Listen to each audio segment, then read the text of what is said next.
Paz seja convosco. Hoje é dia 11 de julho de 2016. Faltam 13 minutos para as 0 horas. E eu quero compartilhar com os irmãos uma visão a qual o Senhor me deu no dia de ontem, num culto de domingo à noite. Já estávamos no final do culto, quando o pastor pediu para que a igreja se colocasse de pé. E iríamos interceder pelos irmãos aos quais queriam entregar suas vidas a Jesus Cristo como único e suficiente Salvador de suas vidas, e pelos irmãos que gostariam de se reconciliar com Jesus Cristo. Nesse momento eu fechei os meus olhos e comecei a orar. E foi uma coisa assim muito rápida. Eu sei que foi muito rápido, humanamente falando, mas eu não sei explicar ao mesmo tempo. Parece que demorou minutos. E o Senhor, Ele me colocou nesses filmes que a gente assiste. Eu vou ver se eu consigo novamente achar as imagens pelo Google para colocar aqui, para poder dividir um pouco do que eu vi. E o Senhor, Ele me colocou na escuridão do espaço onde ficam os planetas. E Ele me colocou num canto. Eu não via se eu estava em cima de alguma coisa. No que me parecia, eu estava flutuando. Não me sentia flutuando, mas sabia que eu não estava em cima de nada. Só via aquela escuridão. E eu sabia que o Senhor estava ao meu lado. Não conseguia ver, mas eu sabia que Ele estava ao meu lado.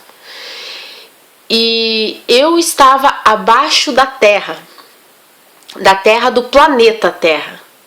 Eu via o planeta Terra no espaço, e eu via o Sol bem acima da Terra, e entre o Sol veio uma bola muito maior do que o Sol.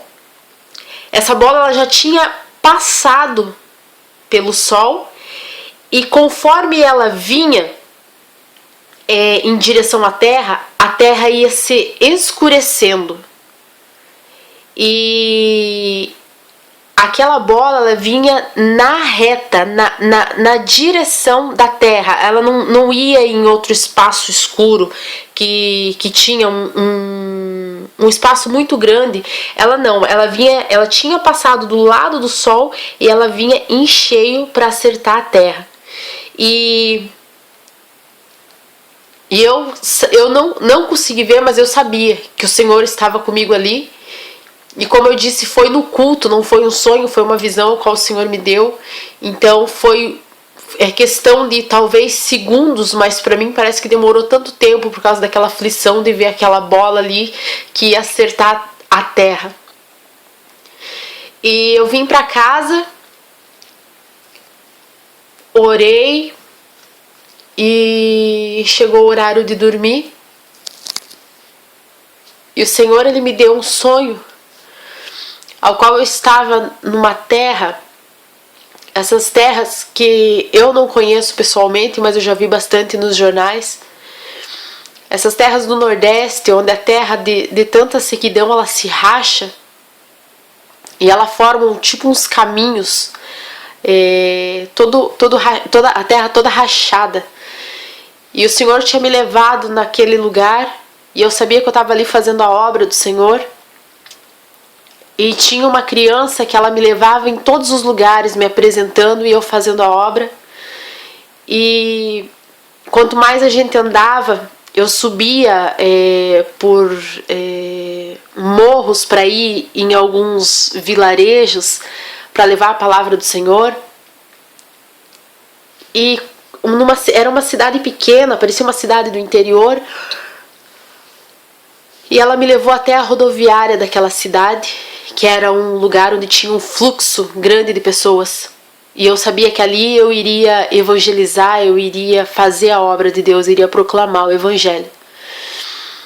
Mas tinha um tumulto muito grande, começou a aparecer vários helicópteros e as pessoas correndo, as pessoas desesperadas. Tinha uma mãe que chorava porque tinha perdido a sua filha, não encontrava sua filha. E as pessoas querendo pegar ônibus e não tinha ônibus suficiente para as pessoas. E aquele barulho de helicóptero foi um sonho muito real. E depois desses sonhos, a noite inteira eu ouvia cânticos celestiais, cânticos aos quais eu nunca ouvi, humanamente falando, eu nunca ouvi. Eu nunca ouvi cânticos tão perfeitos, com melodias, com letras perfeitas, com vozes perfeitas. Eram muitas vozes, mas eram coisas assim. Eu tenho pra mim, no meu coração, que era um coral, era um coral celestial, sim, que cantava, e eram hinos perfeitos. Eu tinha no meu inconsciente para eu levantar e pegar o tablet, alguma coisa para gravar, como eu ouvia, eu gravar, para não esquecer aquela música, mas eu não queria parar de ouvir, eu não queria tentar me despertar daquele sono, porque eu queria continuar ouvindo. Infelizmente, quando amanheceu, eu não conseguia lembrar nenhuma palavra de cântico nenhum. E na oração, pela manhã, o Senhor falou que aquela revelação, aquela visão, Ele tinha dado porque se trata, sim, da ira do Senhor que está para vir sobre a terra. E aquela simbologia que eu estava fora da terra e que Ele estava ao meu lado, se tratava não só da minha pessoa, mas de todos aqueles que estão firmados em Deus, de todos aqueles que têm cumprido a vontade de Deus, aqueles que têm agradado ao Senhor, que todos aqueles Ele vai cuidar, que todos aqueles estão debaixo das asas do Senhor.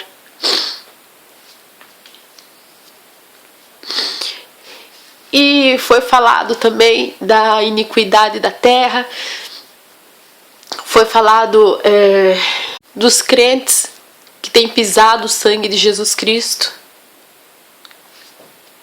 E nessa segunda-feira à noite, eu estava vendo alguns vídeos no YouTube e eu vim ver um vídeo que fala sobre o sinal da besta, a imagem da besta que está no Brasil já, eles mostrando uns óculos onde as pessoas fogem da realidade e vivem num mundo tridimensional. E aquele vídeo ali só mostra tecnologia, mostra a alienação das pessoas nos dias de hoje pela tecnologia. Não tinha uma cena assim de cenas fortes que eu pudesse passar mal por ver aquilo. Mas como a palavra do Senhor diz que as coisas do Espírito a gente só se discerne por Espírito. Eu vi aquele vídeo, aquilo para mim foi um impacto muito forte, uma coisa muito grande. Talvez pela visão que eu tive, pelo sonho que eu tive de ver a ira do Senhor vindo contra a terra e vendo a aflição das pessoas. Mas hoje, muitos que têm pregado, que têm falado, que têm alertado, que têm avisado do que está prestes a acontecer, as pessoas zombam, as pessoas nos chamam de crentelhos. As pessoas, elas tiram sarro, elas zombam de Deus, elas falam palavras as quais eu não teria coragem de falar nem para um ímpio. E essas pessoas, elas falam de Deus. O Senhor tem falado que vai varrer, que Ele vai varrer o altar das igrejas, porque tem muitos líderes das igrejas que estão pregando heresias. Tem muitos líderes de igrejas que perderam a sua autoridade. Crentes que em época de festas, de idolatria, estão comendo os manjares da mesa de Satanás. E seus líderes têm permitido, têm sido falho, não têm tido autoridade. E o sangue dessas pessoas vai ser requerido da mão de cada um desses líderes. eu demorei 4 anos para permitir, para abrir o meu coração, porque eu já sabia que era errado, porque não tinha base bíblica um segundo casamento com esse cônjuge vivo.